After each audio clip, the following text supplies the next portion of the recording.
I've seen things that are medical impossibilities from Ayurveda. With my own eyes, I've talked to patients that are medical impossibilities. And so when I look at that, it gives me pause and it says to me, there is potential here.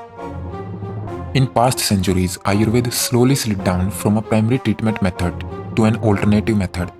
And so-called educated Indian today thinks that it must have some lacking or drawbacks that cause it to be there, and they find no issue in its being there, as they think modern medicine has got their back. But the actual truth is much more complex and harsh than it seems. As an independent researcher who has been trying to understand Ayurveda from original sources, it is today, after so many months, years, that I can speak for a few minutes on this topic. So, this whole story has branches contributing to it. Starting from formal Ayurveda students, teachers teaching them, common Indian people, so-called Ayurveda practitioners, government, mainly the Ministry of AYUSH, knowledge spreaders, from Babas to YouTubers, brands and many others. Starting from the most impactful one, the fake knowledge spreaders. I won't name them for obvious reasons, but this includes every Indian Baba. They throw out big claims, treating complex diseases with a few types of yoga or pranayams and a few herbs. If you start to write down all of their treatments, then it all ends up in 3-4 pages. Then what's there in thousands of pages of different Ayurvedic classical books? What was the point of writing them?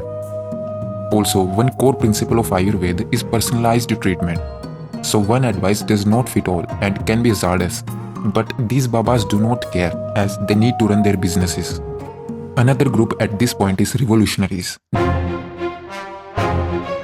These people hate British systems by blood. And likewise Babas, they throw the same big claims and surface level advice in the name of Ayurveda. They are not for profit here. Their goal is to preserve their culture.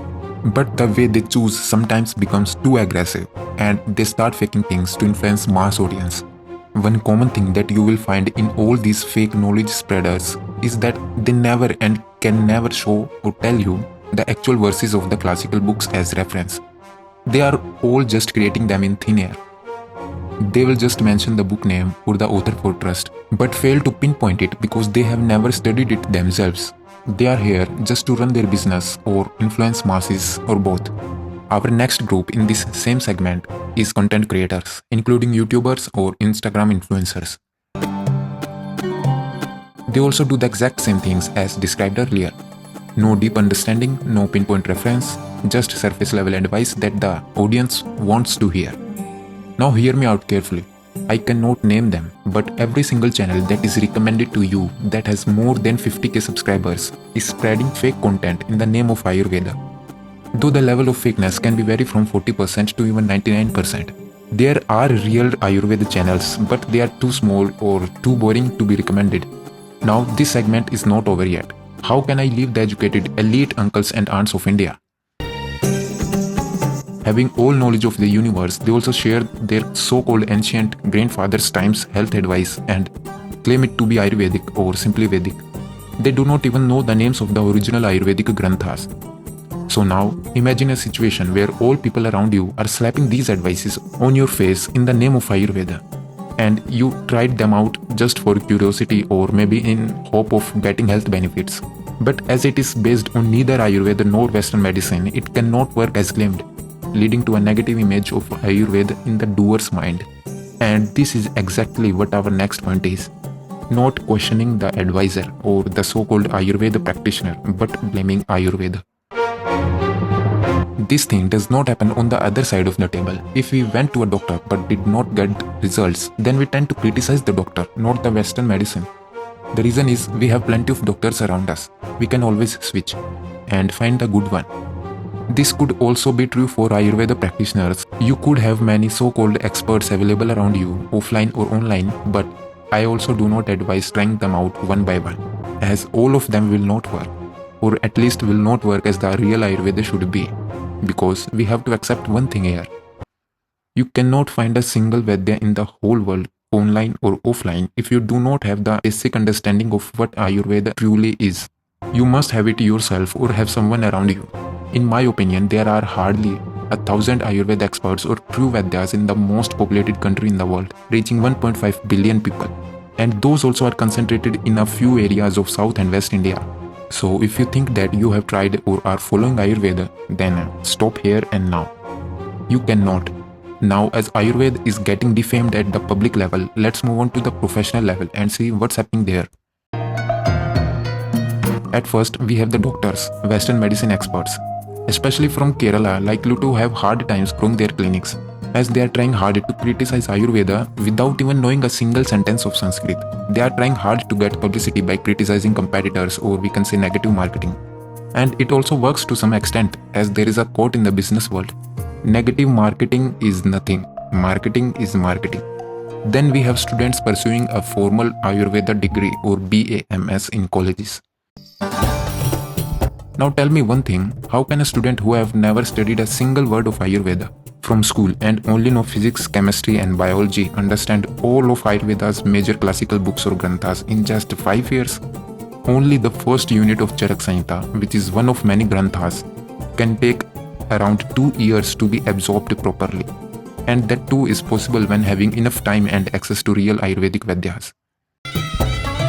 The majority of government as well as private colleges, especially in North India, do not have good professors of Ayurveda. They do not understand many things themselves. Their core focus is just on marks and syllabus. Therefore, it is so much work to be done, and that also by a student who already has not gotten the best marks in the Indian medical entrance exam or NEET. Those who score good pursue MBBS, leaving BAMS as a backup option. These students are not there for Ayurveda. They are there just to qualify as a doctor. And it's not their fault either. The whole Indian society is unaware of what the original Ayurveda actually is. This unawareness from childhood and the influence of biology from school also hit very hard in this situation.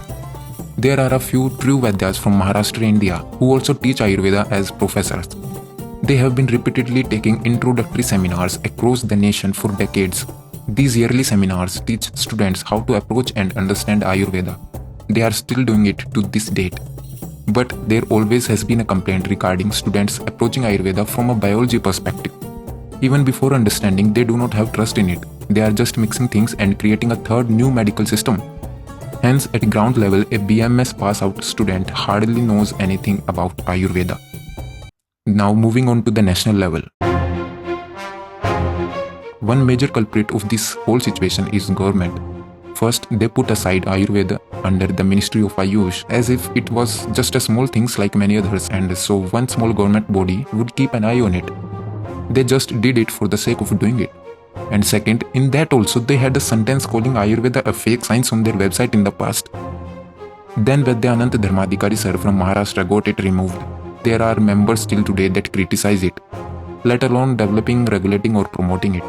I do not get the point of these people being a part of the Ministry of AYUSH. If you want to criticize, then get outside. Due to government's poor execution, there is a lack of proper infrastructure, which is our next point.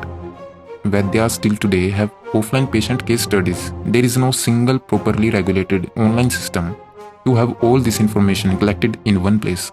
This gives opportunity to anyone say Ayurveda? Oh, Ayurveda does not have evidence. There is a lack of evidence. Next, we have big brands creating so-called Ayurvedic products. There is no such thing as an Ayurvedic product. Vaidya Y.G. Joshi used to say that Ayurveda is a perspective. It is a point of view at any drug regardless of who created it or whether it's natural or not. If it's being seen from Ayurveda's angle and used that way, then it would be called as Ayurvedic. Ayurveda is a system based on its own principles, not a collection of herbal medicine. A substance is a substance. It is neither of Ayurveda nor of any other medical system, even if its preparation process is solely written in Ayurveda. If a doctor suggests Chyawanprash for something like vitamin C, then it is not Ayurvedic, it is allopathic. These brands keep launching and selling their so-called Ayurvedic products, screaming out their biological benefits, vitamins, etc., which after being used by people may or may not have results. But at the end, it gets connected to Ayurveda automatically. This misuse on a mass scale has changed the meaning of Ayurveda to herbal medicine. Lastly, how can I forget Indians as patients? One core treatment principle of Ayurveda is to leave the things that are causing problems.